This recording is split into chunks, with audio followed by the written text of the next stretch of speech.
Greetings, entire fantasy world.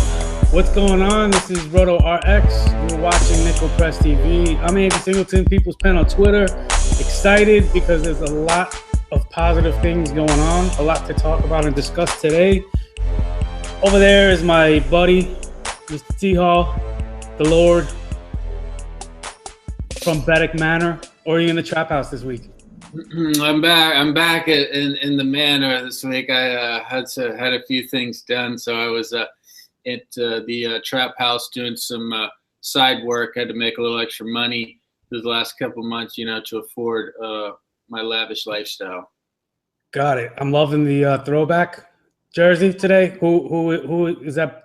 It's a college. It's a Washington State University jersey. From my boy DeVar Darling. He autographed it himself personally. You might have heard the story. Florida State, huge prospect, him and his twin brother. His twin brother died on the practice field or whatever. There's a lawsuit going on. Anyway, he transferred to Washington State, the last place anyone ever figured he would go. Had a nice, great career there. Left early, I think a third-round pick or something. Baltimore, had played in the NFL 3-4 years. But, yeah, he was pretty big time at Wazoo, Washington State University. Mike Leach. The Cougars. Pirate of the Palouse. So you're a Cougar. Falk, watch out. This is their year. I'm thinking football playoffs, no question. Got it. All right. Well, as I mentioned, there is a lot to get through this week. He's mentioning football with the jersey. I'm going to get into a couple of things with that. I want to thank Fantasy Rundown for linking us. Make sure you check out and bookmark fantasyrundown.com. Great resource, great site for all things fantasy. Fantasy Assembly, as always, for posting these and embedding these videos on their site. One of our partners, our new partners, Revo Labels. You might have seen some of the tweets going around. If you are a commissioner of a fantasy league, football's coming up. If you have a live draft party, make sure you get one of these draft kits. They're cheap, they're affordable, and they will definitely enhance your draft. They are beautiful and full color pictures of the players on the stickers, the labels. It's you got to check it out, and you can save 10% on your order if you put in Nickel Press TV, no spaces. What else? United Games. You might have seen some of the tweets about that. That's a new app coming in September. Make sure to keep paying attention to that. We can get you in as a player. We can get you in as an affiliate still for a limited time. If you're interested, let us know. And the last thing I want to mention was Nickel Press TV, our 1-year anniversary is this Saturday, July 30th. So we are now moving into year 2. Let's hit the strip club. Well, I will be away this weekend at another lacrosse tournament with my son. We'll be traveling down the eastern shoreline to Maryland, but we will be celebrating at some point our 1-year anniversary. So moving into year 2, though, we want to thank all of the people who've been tuning in and watching these shows. We're up to, this is our 105th video in the past year. I've gotten almost 20,000 views on them, which is modest, but we're very happy with and successful. Hoping to take that to another level. All the people who have been subscribing, thank you. Continue doing it. But please leave your comments. Please share this. Let people know. Subscribe on Twitter. If you know me, you know I like to try to give back and give gifts and giveaways. So we're doing our second annual Draft with Giants MFL 10 Challenge. We have a whole slew of fantasy football insiders, writers, podcasters, everything like that are going to be in these leagues, and we're going to select 6 random fans that will be able to draft in these best ball leagues with them. So make sure you're checking out the information on that so you can definitely get involved and be entered for a chance to win one of these free entries. Anyway, let's move on to baseball. This is, of course, Roto RX, your fantasy prescription. We are talking fantasy baseball. There's a lot happening. Trade deadlines coming in real life. Trade deadlines coming in fantasy. People are making the playoff push. A lot of dealings, a lot of wheeling, a lot of happenings. We, of course, record on Wednesdays, but we air on Thursdays, which means today, while you're watching this, is Dee Gordon Day. He's back. He will make his re-debut tonight against the Cardinals. And so those of you, we high-fived last week. For those of you who have waited out, well, the long pain and suffering has finally paid off, and Dee Gordon is back. I want to take issue with the Lord over there and ask you to stop with the lincecum taunting. The doctor and I thought that the hips were legit and ready to go. And every start Lincecum makes, Timothy Leroy Lincecum, by the way. Did you know that was his middle name? We get badgering tweets from the Lord. My middle name is Jamal. Did you know that? I did not. So anyway, enough. We got it. He's garbage. You were right. Well, we were wrong. I don't want to talk about this too long. He's been terrible for years before. The belief. I don't know. The belief was that the hips were the cause of his demise, and they were bionically replaced, and he was going to come back and be lights out. And who like that the Blade Runner dude who killed his chick or whatever? Oscar Pistorius? Yeah, shout out to him. Is he getting plugged in jail right now, or does he get free? I don't know. Anyway, let's move on with the show before I get carried away. All right. I don't know why he's getting shout-outs on the show, but anyway, Chris Sale had a meltdown. There were a lot of poor attempts at humor with, cut it out and cut-ups and left on the cutting room floor. And anyway, this could have possibly been stress from all the trade rumors he's been involved in. Are you worried for Chris Sale going forward with his mental character and makeup based on this crazy outburst that he basically, if you're not familiar, the White Sox were scheduled to wear throwback jerseys that day while he was starting. He did not want to wear those throwback jerseys, so he proceeded to cut up every jersey for every player so they couldn't use that game. What's your take on that? This is crazy, right? This is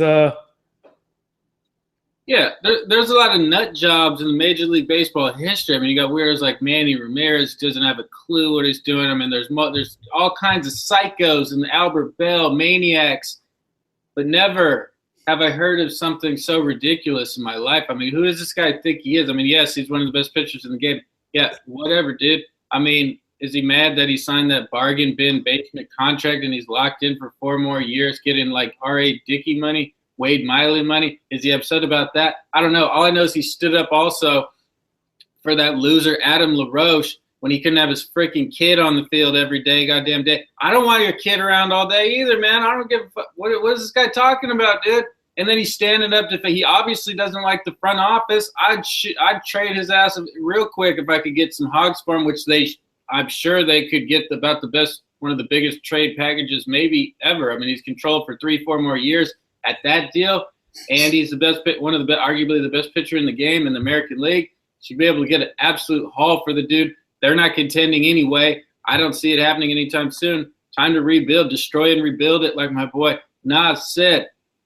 Yeah, well, I'm more curious your thoughts on. Now, I don't know him to have any other history of things like this in his past, but would this kind of raise a flag for you, or are you overlooking that completely?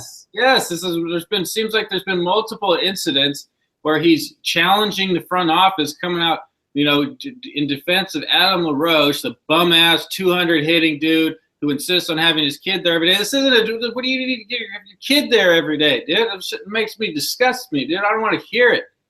And then he's popping off to the media about defending the guy. Like, I mean, shut up, dude. Lucky enough to play a game where you're getting paid more than CEOs of billion-dollar companies, but you're throwing a baseball because you were blessed with a genetic gift. I don't want to hear you run your mouth. Stop popping off. All right. You hear that, Chris Sale? Stop popping off. Oh, let's move on. Let's move on to trades that actually happened. You got something else to say? No. Okay. Tell him to come see me. Try to cut my jersey up, see what happens. I was going to invite him to our anniversary party. No, call Adam LaRoche too. Okay. Tell him to come join me. All right. Well, let's move on to trades that actually did happen. We saw Aroldis Chapman move from my Yankees to the Cubs. Gleyber Torres was the prize coming back. They also got Billy McKinney, who was a top 100 prospect entering the season. He's kind of tailed off a little this year. He's kind of regressed. So really it comes down to Gleyber Torres. And if you look at what the Yankees gave up to get Chapman, they basically gave up nothing. And now there are talks already that Chapman, there's always been this long love affair between the Yankees and Chapman. They finally got their guy this year. Now they move him to enhance the team for the future. And Chapman's already saying, yeah, I would definitely come back to the Yankees when my contract ends at the end of this year. So I'm more disturbed at the fact that Heimer Candelario was being rumored to be part of the package as well. He was born in Harlem but moved to the Dominican Republic when he was a youngster. He is the third baseman in the Cubs system. Any other organization, I believe I've mentioned him on the show before, any other organization he would be ballyhooed and talked about, but he gets buried in the boatload that the Cubs have. What do you think of this move? This is a no-brainer for the Yankees, obviously, but do you think the Cubs overpaid? Maybe. I don't know why I didn't think about this till just now, but if I was the Yankees, I would have been going hard after Baez or something. I would have been like, take Andrew Miller, Baez, take them both for Baez, then kind of re-sign Chapman if you really want to. Either way, I would have been going real hard on that front. I'm not sure if he's just untouchable or if they weren't thinking that, but yeah, I'm happy with what they got anyway. They obviously got the Cubs' best prospect left. He's got a little bit of pop, got some speed, hit average. He's real exciting. Real nice pickup for them.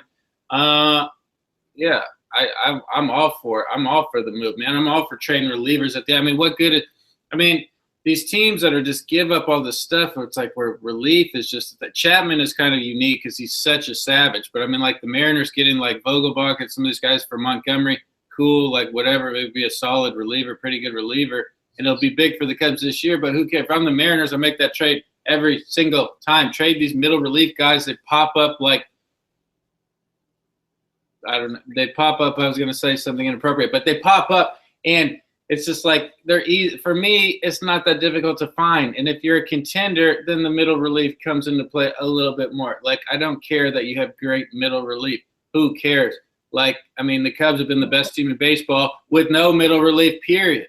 Let's pause for a second. First of all, I've never known you to be appropriate, so you can be as inappropriate with your remarks as you want. But you're mentioning who cares about middle relief. These aren't just average middle relievers for the Yankees. You have three closers that are now in middle relief in Betances and Miller while Chapman was in the team. So they're not just middle relievers. These are closers who are forced into a middle relief role. Andrew Miller.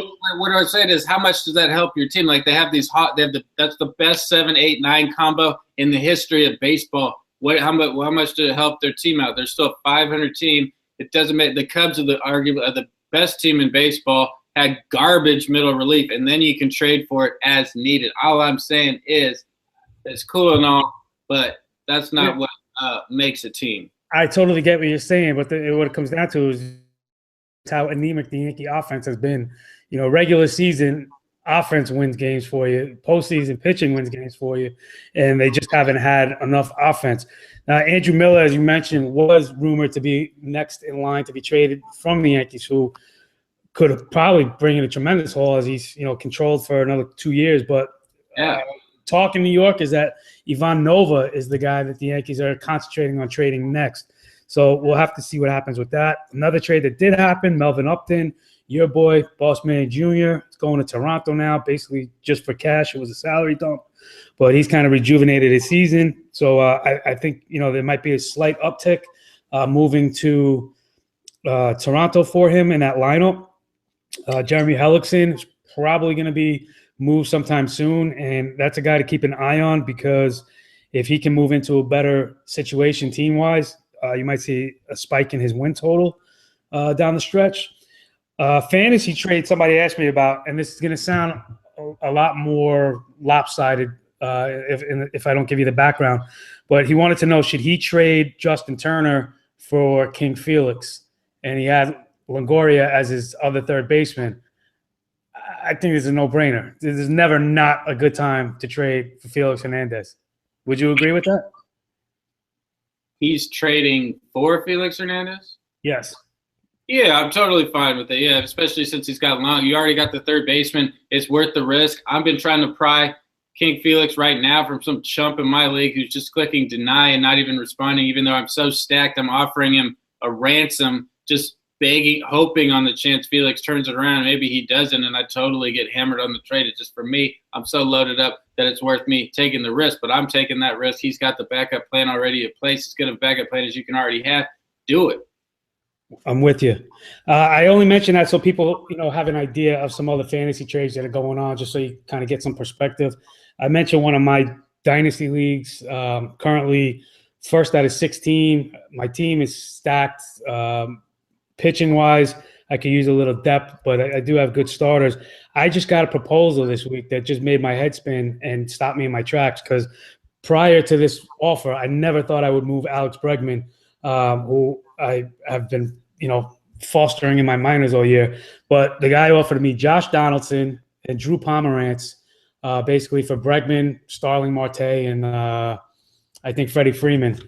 I balked on it. It's a little too rich for my blood. I already have Chris Bryant and Arenado and Jake Lamb. So it's really just overkill to get Donaldson, but it would be really nice. I countered to try to get Desmond, and that was the only thing willing really to make me consider moving Bregman, who we're going to talk about in a little bit. But anyway, just to give you, like I said, some perspective on other trades that are happening. Last week we told you Tyler Skaggs is coming. I said within the week probably. Well, he did come. He made his debut last night. 7 innings, 88 pitches, 63 for strikes, only allowed 3 hits, no runs, 5 strikeouts, walked 1. The kid is good. He's in the rotation now. I know he was, after we said to get him, he was lingering on a lot of waiver wire lists that I saw. So it's possible he might still be out there. If somebody's sleeping in your league, grab him. Hope you listened last week. Jarred Cosart now in the Marlins rotation, probably going to be there for a little while too, with Chen kind of all over the place with his health right now.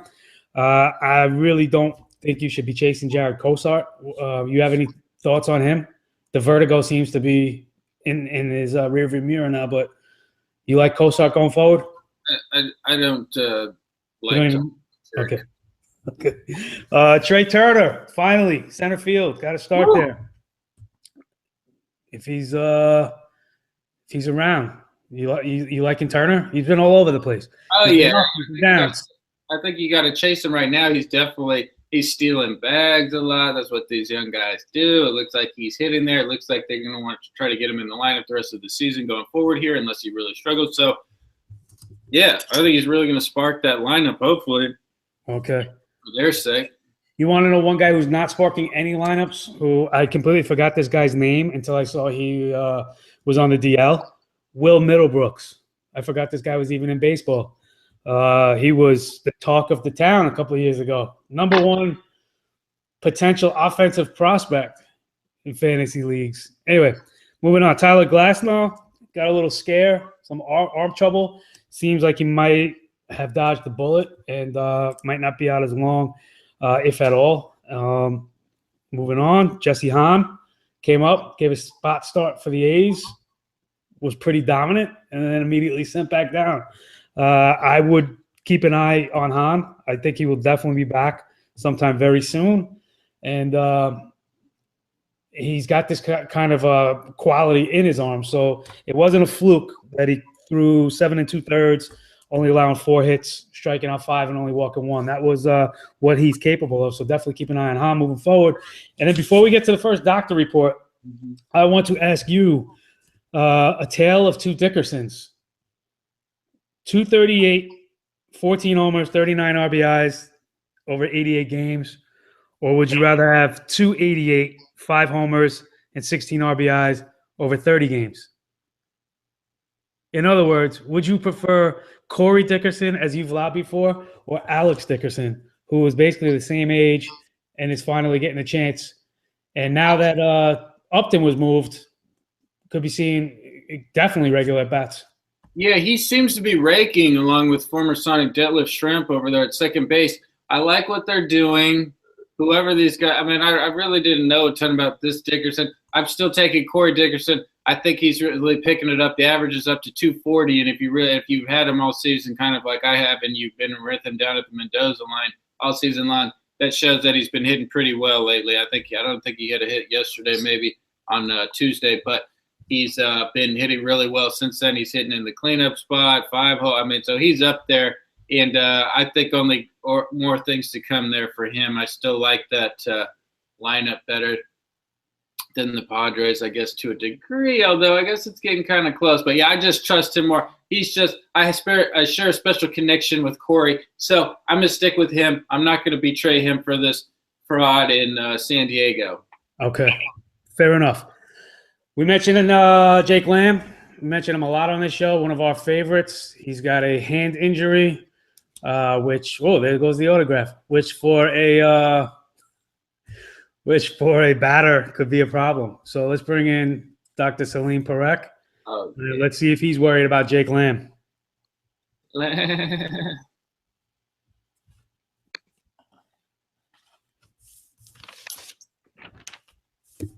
Watch that cartoon Lambert. That was a classic. Okay.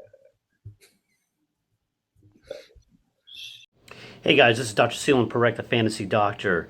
Jake Lamb, Diamondbacks third baseman, has a hand bruise. Now that's a bucket term, and as of right now, an MRI is not going to be on the docket. But a bruise can take a while to heal, and it really depends, is it a bruise of the soft tissues or is it a bruise of any of the bones of the hand? Again, for now, he's day-to-day with expectation that he will not require an MRI. If by the weekend he is not back in the lineup, look for him to get an MRI, because the staff is going to want to know, is this more of a bruise of a ligamentous issue or a bone issue? And sometimes what you think is a bone bruise is actually a crack in the bone, and that can only be picked up by a CAT scan or an MRI. So if you don't see him back in the lineup by this weekend, look for him to get an MRI, and depending on what that shows, if it's a cracked bone, maybe he gets treated non-operatively for about 4 to 6 weeks. If there's a crack in the bone, he might need surgery. If it's more of a ligamentous issue and it's more of a strain, again, it could be about 4 weeks. If it's something that is more serious and he ends up with a partial tear, you could look for him to be missing more time. An MRI would give you a lot more information to make those timetables. But for now, day to day, he should be back in the lineup by this weekend. All right. Well, that scares me a little, because as we know, I'm a big Lamb fan, but we'll have to monitor that. Let us now get into something we like to call... I don't chase them, I replace them. I don't chase them, I duck them, I replace them with another one. Chase or replace. We are almost at the end of the season, and we still have not exactly figured out what the proper rules are for this game, other than it having a catchy title and intro music. But pretty much I'm going to give you 4 guys who have been pretty hot in the last week or so, and you're going to tell me, is this somebody you believe in and would want on your team, so you're technically chasing him, or is this something you think is just a fad and you're not really a buyer of, that you'd be replacing? So, Jedd Gyorko, in his last 9 games, 34 at-bats, 12 hits, 7 homers, 11 RBI, 375 batting average. We've seen he can rake in the past. He hasn't really been consistent with it. Do you think this is just a little hot streak and then he returns to the Gyorko the Gyorko in the Jerk store? I'm chasing him. I love this guy. Back in the Padres, that big season he had, people were very, very, very hyped on this beast. Now he's in the Cardinal way. We all knew this would happen. Anybody with any kind of intelligence knew as soon as he went to the Cardinals, he'd somehow return to his superstar ways, as they all do when they end up in St. Louis, home of the Magic. We all love it. We all love the Cardinal way. I can't wait for the movie or the book, or if maybe there probably already is a book. I'm not going to read it, though, because I hate St. Louis Cardinals. But, yeah, Gyorko is I'm chasing him, man. I'm feeling it. I'm feeling what they're doing there. He's going to be productive there. It's a nice lineup, and I don't see him totally flatlining anyway. The Cardinal way. I don't know where your love affair with the Cardinals is, but recently you've been all about the Cardinal way. Let's move on. Ivan Nova, as I mentioned, might be getting moved soon. In July, he started 4 games, 3 quality starts, 2 wins, a 2.66 ERA, a 1.06 WHIP. He's giving you 9 Ks per 9, which is up from his career numbers. If he does, in fact, get moved to more of a contending team with a better offense, is this a guy that can go on a nice little 5-game win streak or so to close out the season? Is this a guy you want in your rotation down the stretch? Sure, I've always been a Nova fan for whatever reason. Maybe like without real reason to be. Maybe I just like his name. I don't know, but I've always been intrigued with the guy. I love what he's doing out there. If I'm the Yankees, I'm trading him. I'm trading Eovaldi. I'm trading Andrew Miller. Beltran. That's everything must go.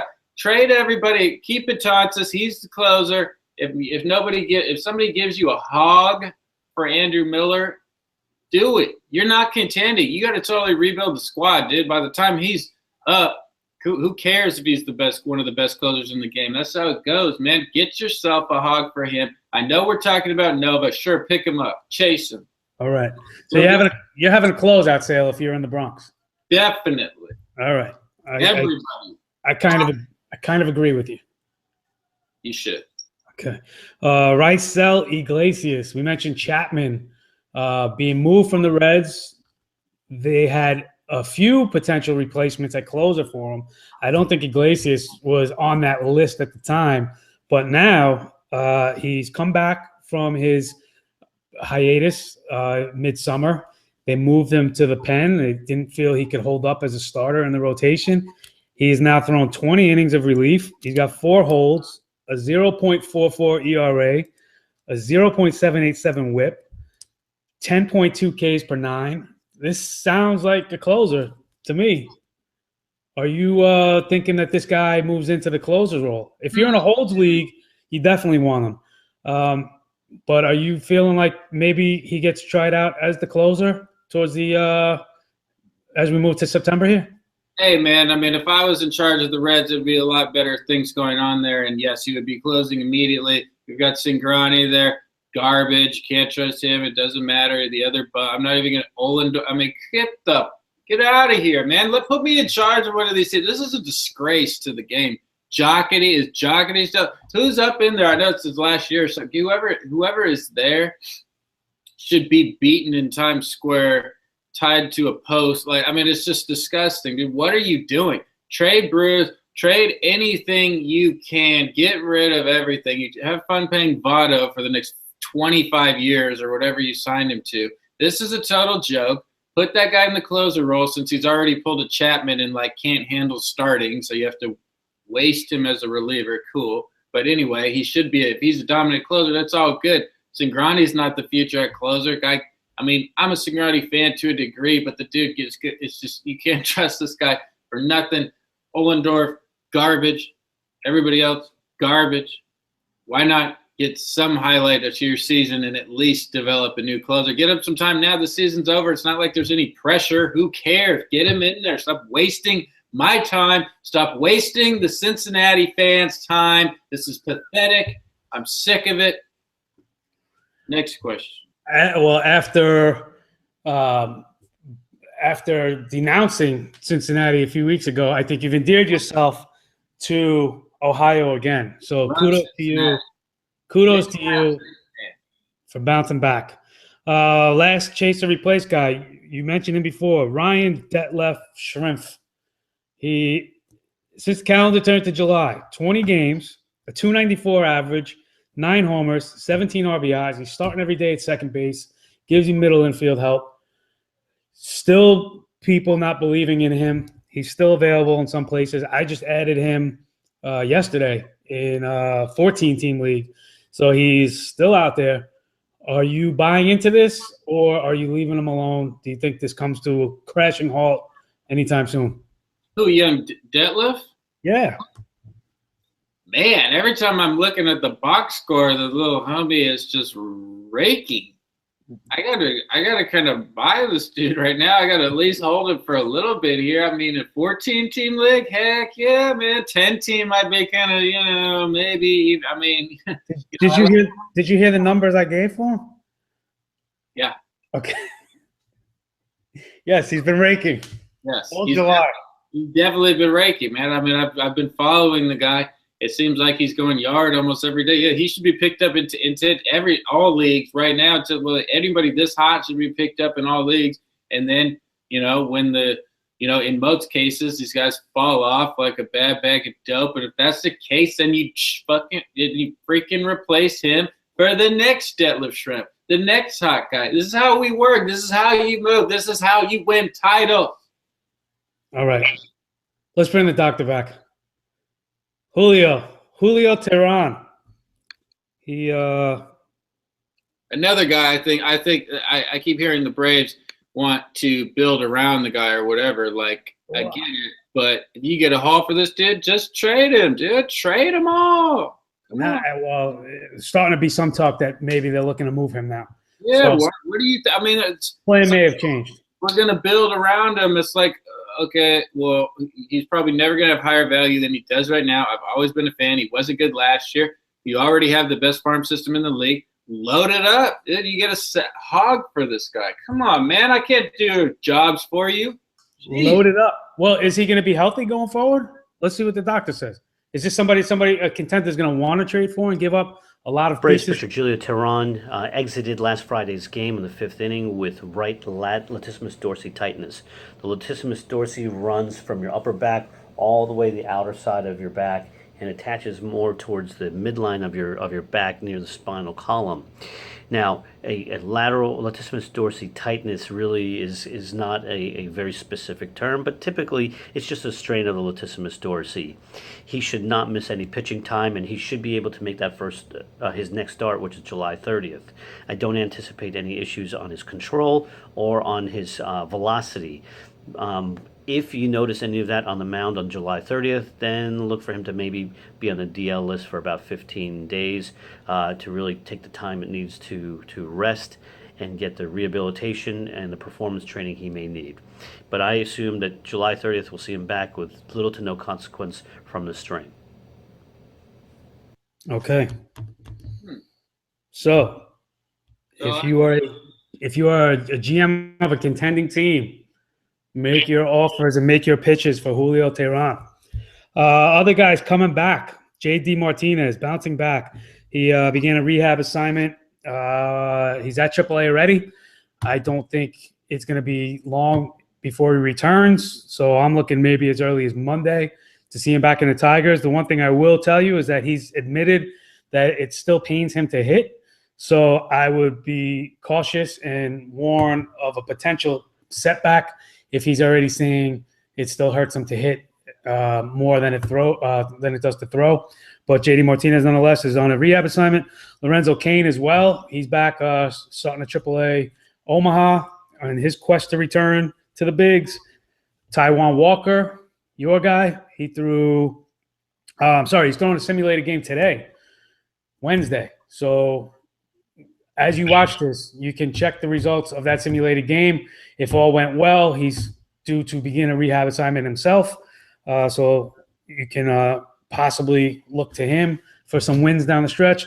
And finally, Zack Greinke, the Ricola spokesman's nephew himself, threw 40 pitches in a sim on Tuesday, and he's set to begin a minor rehab assignment on Friday. And it's rumored that he will only need one minor league rehab start before he bounces back to the D-backs rotation. So 4 guys to keep an eye on coming back from injury. They've been out for a little while. 4 studs, I might add. Baby boomers. We mentioned Alex Bregman earlier. He's playing third base, likely to move to left if and when Gurriel gets his work visa straightened out. He's going to get at bats unless he completely falls on his face, which I don't see happening. They didn't call him up at this point after only 18 games at AAA to give him a taste and send him back down. For that, they would have waited till September when the rosters expand. So he's there to get at bats. He's obviously 0 for 7 in his first 2 games with 3 strikeouts, which if you're not familiar with him might look kind of bad. You might be wondering what's all the hype. But just so you know, he only struck out 68 times in 586 minor league at-bats across 3 levels. So he doesn't care a lot. Don't be alarmed by the immediate numbers since he got promoted. You a fan of Bregman yet? Are you on the hype train that I've been driving for several months now? Yeah, I like that. I love the lineup a lot, and I think even though it hasn't been as good as it should be, but I think he'll add a little boost to that. I think with him and then Gyorko coming up later. I mean, this could be a very, very interesting in there. I don't know. I mean, if he was, what is his eligibility in fantasy? Does he have shortstop eligibility? Well, he came up as a shortstop, so yes, he has shortstop eligibility. Yeah, big fan. Just started playing third, so depending on your league, he'll likely add third base eligibility in another week or so. And then if Gurriel comes up, he'll likely go to left, and you'll have basically almost every position covered with him right as you're hitting the fantasy playoffs. Yeah, so that's a lot of value for next year, although next year he won't have shortstop eligibility, which kind of sucks. But, you know, if you ride it out for this year, I mean, that's a very weak position. So, yeah, plug him in at shortstop and you're winning, baby. Just win.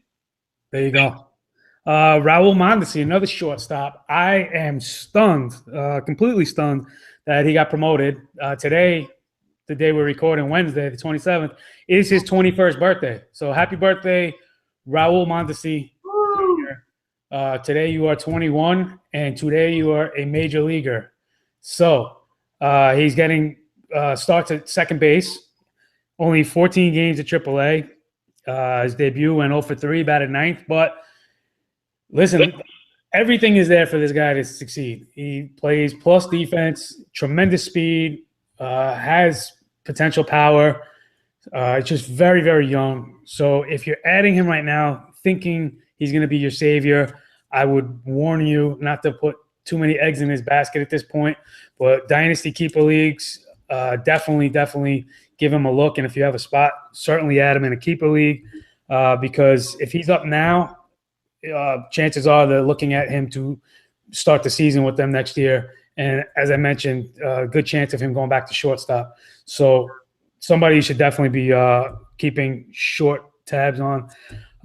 David Dahl, also promoted. I'm a little surprised by this one as well. He's been dominant. I mean, when this guy first got drafted, first played his first year in the Sally in A-ball, everybody was on him. He was being compared to Buxton.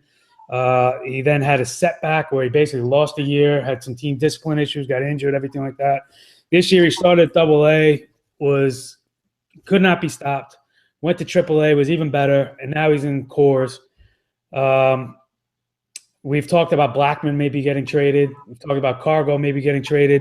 He's already there now. If one of those guys leaves, he's definitely in the lineup every day. David Dahl is a guy you need to add to your rosters at this point. He falls into that Blackman, Corey Dickerson in Colorado, Cargo. He falls into that same potential and category. So David Dahl is definitely somebody you need to add. And then finally, the last baby boom we have is Braden Shipley, who is a pretty hype prospect. But if you look, his K rate has dropped every level he's gotten promoted. It's very pedestrian. It's about 6 Ks per 9 at this point. He got lit up in his major league debut. Probably stays in the rotation for at least another start or two. But, you know, unless he does a complete 180, he's not really giving you anything substantial. So I would not be looking to go crazy trying to acquire him. You have any thoughts on Shipley or Dahl or even Mondesi? Dahl, I mean, I remember when Dahl was drafted, and I felt like, you know, they drafted him pretty high in the first round there, I believe in the top 10, and I was kind of, you know, maybe in the top 15, I forget the exact pick, but I was kind of surprised again because I'm Colorado. I'm like, every year you guys need to be drafting the best pitcher available in the first round. Why do you keep adding that? And plus, with this guy at the time, what I was reading is his power upside was pretty limited. I mean, they kind of looked at him as kind of a 15 to 20 homer guy max, which still may be the case. Maybe in Colorado it's a little higher just because anybody can right there. But yeah, he's just been scorching hot in AAA ever since he came up from Double-A. But again, I'm not as high on him as most people are. Right. And again, if I'm controlling the Colorado Rockies, the morons, I would trade Cargo now. The peak, they're saying, oh, well, they could wait till next year's trade line or this offseason. What if he gets hurt, man? This guy's been crazy injury prone. You got a year and a half of control for another team that might want him right now. The guy's a huge asset to some contending team. Get it done. Stop. What are you doing? You're doing nothing. You're not going to do anything this season. Stop wasting my time. Colorado, you got the Denver Broncos, a title-winning team. Why don't you try taking some hints from them and do something productive for your squad? I'm just counting all the teams you said are wasting your time now. Cincinnati, Colorado, the Yankees. I'm sure there were others. You said Dahl 15 to 20. I would say his power potential right now is around 25 homers per year, but you can add in the range of another 10 if he's playing all 81 games of course. So I could definitely see him hitting 30 over a full season in Colorado next year. So he's definitely another guy. Like I said, you have to add this guy. Most of the guys we've told you have to add throughout the history of this show since we started have been producing. So hopefully you'll listen to that as well. Let's bring the document for one more report, and then I got two more guys to mention to you, and we'll wrap it up. So Prince Fielder, season's over, career potentially over, having neck surgery. I was a little curious what exactly that means. So the doctor's going to tell us a little bit more about neck fusion, neck surgery, all that kind of jazz. Shout out Duke University. Rangers slugger Prince Fielder is looking at having another cervical spine surgery later on this week or next week. Now, back in 2014, he had a fusion of two of the bones in the lower neck called the C5, C6 area. And that would be done for a herniated disc that has herniated so much that the disc space itself, which sits between two bones, has pushed on the nerves and causing a lot of damage or from arthritis itself. Now, whenever you fuse a joint, which means you're locking that spinal column up, you have extra motion in the segments or the areas above or below that fusion mass. And that can lead to wear and tear over time. And so what we're seeing is Prince Fielder, above his fusion mass, has a herniated disc that's pushing on nerves and causing pain, discomfort, and likely some symptoms in his upper extremity, whether that's weakness or numbness and tingling or some loss of motion. All of that would lead him towards surgery. And obviously surgery would mean that he's done for the season, and that's what's expected. The problem is, depending on how bad this disc is herniated, we're either looking at another fusion, which means he's probably out for another 6, 8, 9 months. So he may miss the early parts of the next season. Or they can do what's called a discectomy. So that's a disc that's pushing on a nerve, but not so big, and the rest of the disc looks healthy. You can do what's called a discectomy, where you go in with small incisions and you clean out that area. And that would lead to basically a 3 or 4 month recovery. In either case, Prince Fielder is out this season, and part of early next season may be sacrificed if he's going to have a fusion. The long-term consequence of this is not great. You think of Peyton Manning, and you know that if you have spine surgery, especially the neck, it can lead to multiple surgeries in other segments of the spine, or even in that same area for the athlete. And the more segments, the more levels of the spine that you fuse, the more mobility side to side and even up and down that you lose. And so for a baseball player, and then in Peyton Manning's case, a football player, that can lead to long-term issues. So he's gone for the season, Prince Fielder. We'll see him back next year, depending on whether it's a fusion or a discectomy. Look for him to possibly be out for preseason ball next year. All right, well, that sounds pretty hairy for Fielder, and something I hope to never have to ignore or experience. But, yeah, nonetheless, even if he does come back, you have to think at his age and with, the drop-off anyway, he's really going to be, rendered irrelevant, at least for fantasy, which is unfortunate because he was definitely a character and one to really enjoy rooting for when he was in his prime. But anyway, a couple youngsters, future production that you might want to take a look at and take a peek at. Clint Frazier was the 5th overall pick in the 2013 draft. He is still just 21. He just got promoted to AAA. He's got tremendous power, big red, big ginger, playing for the Indians. Somebody to keep an eye on. He kind of fell a little under the radar the last couple of years. Not talked about as much since he got drafted 5th overall, but he's making progress, taking strides, and now he's at AAA. And a guy who might be pretty way off, but you might really want to pay attention to is yet another Mets pitcher. He's currently in short season, the New York Penn League. That's Thomas Szapucki. I hope I'm saying that right. It's spelled Szapucki. He is a lefty. The Mets completely reworked his delivery after drafting him, and he's elevated the velocity on his fastball. He's up to like mid to high 90s, and he's striking out in the minor leagues. Currently has a K rate of 14.24 per 9 as a starter. He goes 6, 7, 8 innings even. He's not just doing this in short little bursts. He's doing this with starter innings, starter work. He's currently pitching for the Brooklyn Mets, so I'm going to try to get to see him firsthand. Hopefully that goes better than my Giolito experience. But anyway, that is going to do it for episode 17. Let me remind you all, check out fantasyrundown.com. Check out fantasyassembly.com. Make sure you check out one of our partners, Revo Labels. Order your draft kits for your fantasy football drafts coming up. If you're into fantasy football, subscribe to our channel. Follow us on Twitter, Nickel Press TV. Make sure you enter this Drafting with Giants second annual giveaway. We're giving away 6 free entries. You're not going to want to miss that. And what else? You got anything to add before we say goodbye? No, man, I'm just really excited about this show as well as the football show. I hope to be on it as often as possible. I'm really excited about some of these guests. I don't really know who any of them are, as I don't follow people that play fantasy sports that are famous in this world. Maybe I'll start doing that. But I kind of just follow Andy Singleton and Dr. Selene Parekh and kind of just do my own thing. But I'm really looking forward to speaking to some other people that are working in the same industry as me. And I'm curious to see their points of views, because usually I just go off my own rankings and don't listen to anybody else. So it'd be interesting to hear another perspective for once other than yours. Well, thank you. I appreciate that. Before I enlighten a little on what that is, I know you play around with the Masquerade app a lot, and I had hats and patches and stuff like that.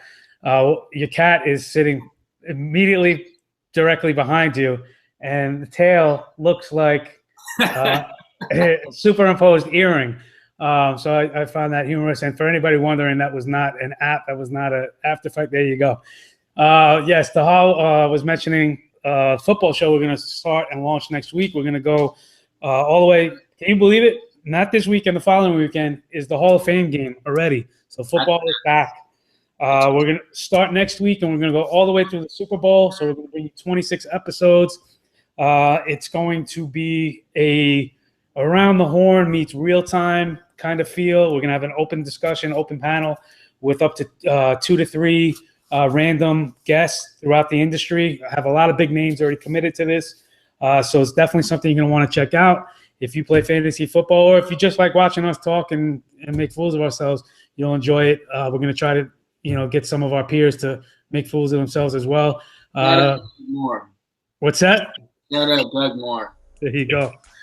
So anyway, look forward to that coming next week. And yeah, we'll be burning the candle at both ends for the rest of the baseball season while we'll be doing baseball and football. So make sure you check that out next week. Thanks for tuning in this week to Roto RX. Like I said, please leave your comments, subscribe to the channel, follow on Twitter, all that good stuff, and we'll see you next week. Thank you.